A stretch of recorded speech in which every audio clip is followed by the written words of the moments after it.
10 দিন পর মায়ের বাড়ি থেকে শ্বশুর বাড়িতে আজকে আসলাম আমি। তোমরা তো আমার সমস্ত ব্লগ দেখেছো, আর আমি চলে এসেছি সেটাও তোমাদের সঙ্গে শেয়ার করেছি। আসার পরে আমি কি করছি এখন তোমাদের সঙ্গে সেটাই আমি শেয়ার করছি। তো চলো তোমরা দেখতে থাকো। হ্যালো সবাই, তোমরা সবাই কেমন আছো? আশা করি খুব ভালো আছো, আমিও ভালো আছি গো।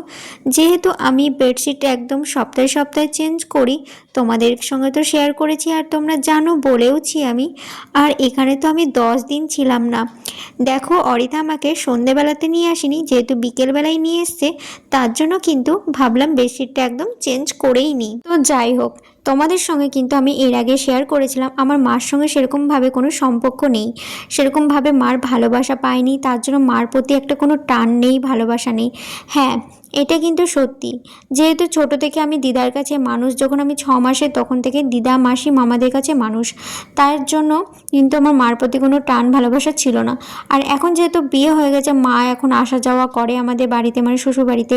তারপরে ধরো কথাবার্তা হয়, আর যখনই আসে তখনই বলে যে 2 দিন গিয়ে আমার কাছে থাকিস, আমি একা একা থাকি, ভালো লাগে না, এরকম বলে। তো সেজন্যই হট করে গিয়েছিলাম আমি মার কাছে। তো আমাকে দেখে তো মা অনেক খুশি হয়েছিল, আনন্দ হয়েছিল। আর এদিকে কিন্তু বরের মুখটা পুরো ভার হয়ে গেছিলো, যেহেতু মার কাছে থাকবো বলেছি কটা দিন, তার জন্য। যেহেতু আমরা যেখানেই যাই দুজনে একসঙ্গেই যাই, একসঙ্গেই থাকি, আর আলাদা একভাবে মানে আলাদা এভাবে থাকিনি কখনোই।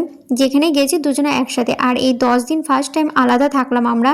তো যাই হোক, তারপরে এই যে হঠাৎ করে আবার আজকে চলে আসলাম, যেহেতু বারবার বলছিল তুমি বাড়ি আসো বাড়ি আসো, ভালো লাগছে না। তো আজকে আবার মার বাড়ি থেকে শ্বশুর বাড়ি চলে আসলাম ফাইনালি। তো আমার এই মিনি ব্লগটা তোমাদের কেমন লাগলো অবশ্যই জানিও।